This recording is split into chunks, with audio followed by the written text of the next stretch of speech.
ఉపరితల ద్రోణి లేదా విండ్ డిస్కంటిన్యూటీ కొనసాగుతుంది. దీంతో పాటుగా కొన్ని ప్రాంతాలలో వార్మియర్ అడ్వెక్షన్ కూడా ఉన్నందువల్ల రాష్ట్రంలో ముఖ్యంగా కోస్తా జిల్లాలతో పాటు రాయలసీమలోని 1-2 చోట్ల తేలికపాటి నుంచి మోస్తరు ఉరుములతో కూడిన మెరుపులతో కూడిన వాతావరణం రాబోయే 5 రోజులు కూడా ఉండే అవకాశం 1-2 చోట్ల ఉన్నది. అయితే ఉత్తర కోస్తా జిల్లాల్లో ఈరోజు ఈ వాతావరణంతో పాటు ఈదురుగాలులు 50 నుంచి 60 కిలోమీటర్ల వేగంతో గరిష్టంగా వీచే అవకాశం ఉంది. తదుపరి 4 రోజులు కూడా ఉత్తర కోస్తా జిల్లాలోని 1-2 ప్రాంతాల్లో 40 నుంచి 50 కిలోమీటర్ల వేగంతో వీచే అవకాశం ఉంది. దక్షిణ కోస్తా జిల్లాల్లో రాబోయే 5 రోజులు కూడా 40 నుంచి 50 కిలోమీటర్ల వేగంతో 1-2 ప్రాంతాల్లో ఎదురుగాలు వీచే అవకాశం ఉంది. ఇక ముఖ్యంగా దక్షిణ కోస్తా జిల్లాల్లో గడిచిన 24 గంటల్లో అత్యధిక ఉష్ణోగ్రతలు 40 నుంచి 44 డిగ్రీల వరకు కొన్ని ప్రాంతాల్లో నమోదయ్యాయి. ముఖ్యంగా దక్షిణ కోస్తా జిల్లా అయిన పల్నాడులోని జంగమహేశ్వరపురంలో 44 డిగ్రీల గరిష్ట అత్యధిక ఉష్ణోగ్రత నమోదైంది. ఇక అమరావతిలో 41.7, నెల్లూరులో 41.6, నందిగామలో 41.6, కావలిలో 41.4, ఎన్టీఆర్ జిల్లాలోని విజయవాడలో 40.6 మరియు ఒంగోలులో 40 డిగ్రీల గరిష్ట ఉష్ణోగ్రత నమోదైంది. ఈ ఉష్ణోగ్రతలు సాధారణ గరిష్ట స్థాయి కన్నా 2 నుంచి 3 డిగ్రీల గరిష్టంగా నమోదయ్యాయి. ఇదే పరిస్థితి రాబోయే 3 రోజులు దక్షిణ కోస్తా జిల్లాలోని 1-2 చోట్ల ఉండే అవకాశం ఉన్నందువల్ల ఆ 3 జిల్లాలకు వేడిమితో కూడిన తేమతో కూడిన అసౌకర్యమైన వాతావరణం ఉండే హెచ్చరికను తెలియజేయడం జరిగింది.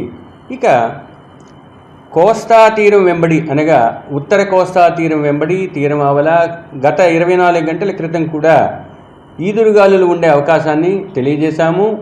ఈరోజు ఉత్తర కోస్తా తీరం వెంబడి తీరం ఆవల 45 నుంచి 55, గరిష్టంగా 65 కిలోమీటర్ల వేగంతో ఎదురుగాలులు వీచుతూ సంవహన వర్షపాతమైన ఉరుములు మెరుపులు కూడా కొనసాగే అవకాశం కోస్తా తీరం వెంబడి తీరం ఆవల ఇంకొంచెం దూరంలో కూడా కొనసాగే అవకాశం కనిపిస్తుంది.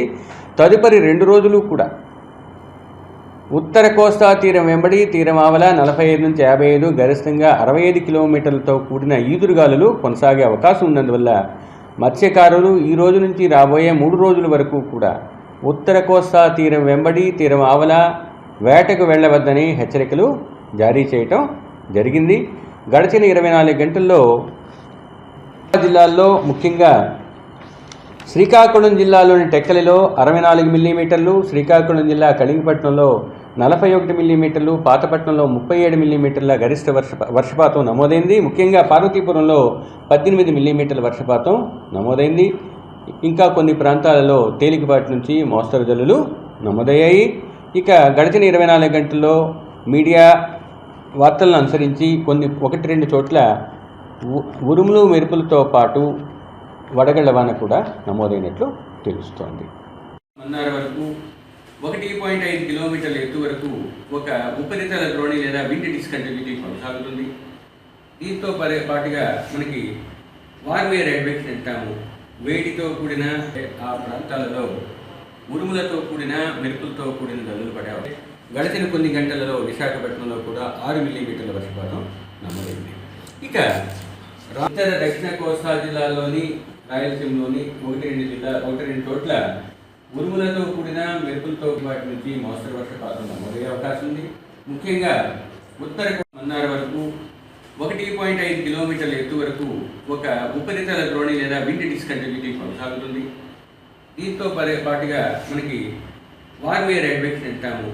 వేడితో కూడిన ఆ ప్రాంతాలలో ఉరుములతో కూడిన మెరుపులతో కూడిన జల్లులు పడేవారు. గడిచిన కొన్ని గంటలలో విశాఖపట్నంలో కూడా 6 మిల్లీమీటర్ల వర్షపాతం నమోదైంది. ఇక ఇతర దక్షిణ కోస్తా జిల్లాల్లోని రాయలసీమలోని 1-2 చోట్ల ఉరుములతో కూడిన మెరుపులతో పాటు నుంచి మోస్తరు వర్షపాతం నమోదయ్యే అవకాశం ఉంది. ముఖ్యంగా ఉత్తర కోస్తా జిల్లాల్లో ఈరోజు 50 నుంచి 60 కిలోమీటర్ల వేగం ఉంటుంది.